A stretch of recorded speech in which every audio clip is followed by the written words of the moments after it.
Bismillahirrahmanirrahim. Assalamualaikum warahmatullahi wabarakatuh.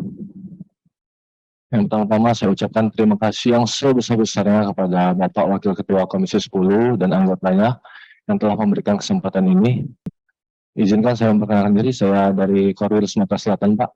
Di sini, Pak, saya ingin menyampaikan permasalahan yang terjadi di Sumatera Selatan. Ini Pak Franky ya? Iya, Pak Franky, Pak. Oh, Franky. Jadi di sini, Pak, sebelum saya menyampaikan permasalahan, saya sini akan menyampaikan data. Di sini kami ingin menyampaikan bahwa guru yang lulus passing grade di Sumatera Selatan itu berjumlah 1.181. Sedangkan sisa kuota tahun kemarin itu berjumlah 4.000 lebih. Secara logika, 1.181 itu sebenarnya harus bisa tercover karena sisa formasi tahun kemarin banyak. Tetapi 4.000 sisa kuota formasi kemarin itu kebanyakan mapel TIK dan BK. Sedangkan di data kami, untuk data PG, BK, dan TIK itu tidak ada. Malah yang melunjak, yang overload, itu PKWU dan bahasa Inggris, Pak. Kenapa PKWU ini bisa overload?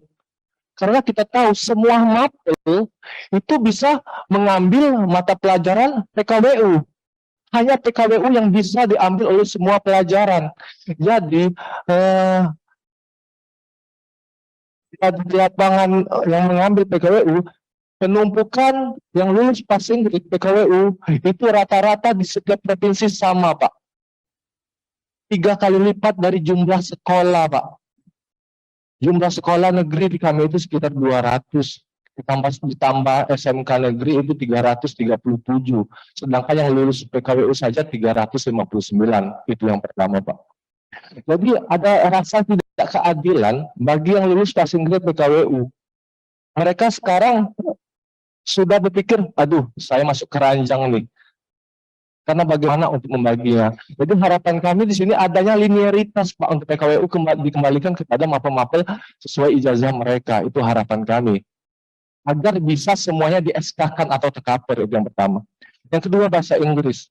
Bahasa Inggris, itu yang lulus passing grade itu banyak, Pak. Sedangkan formasi tahap 1 dan tahap 2, itu tidak lebih dari 10% dari pelamarnya.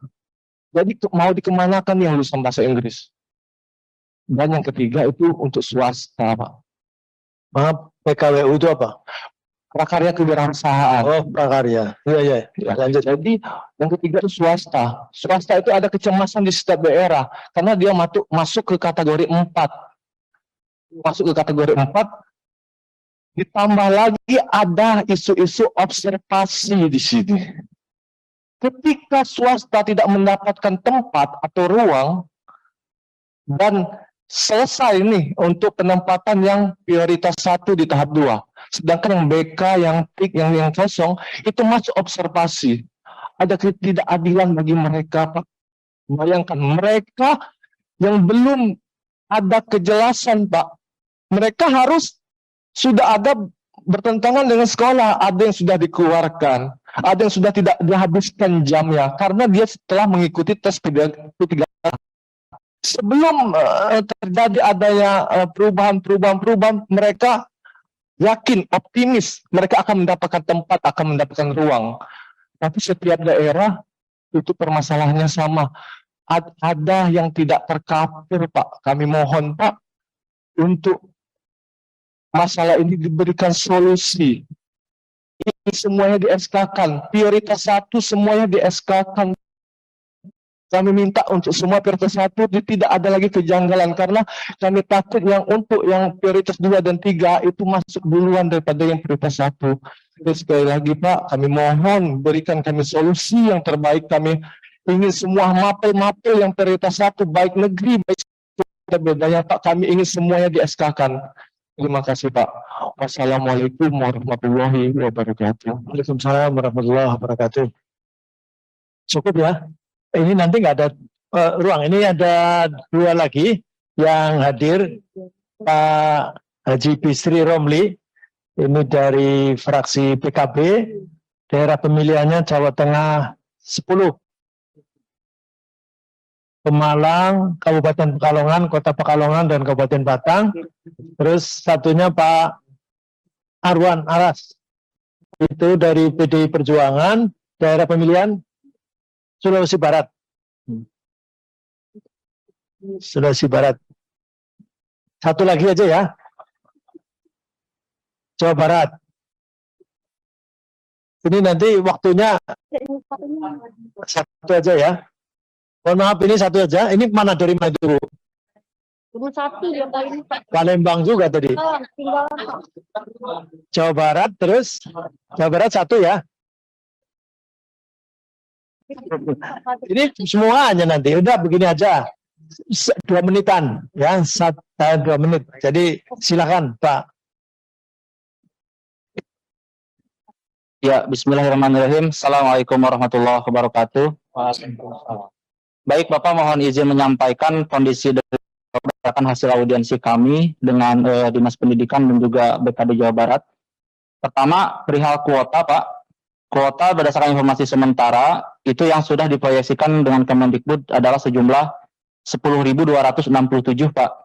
Sedangkan jumlah yang lulus passing grade adalah 10.397. Artinya masih kekurangan 130 kuota.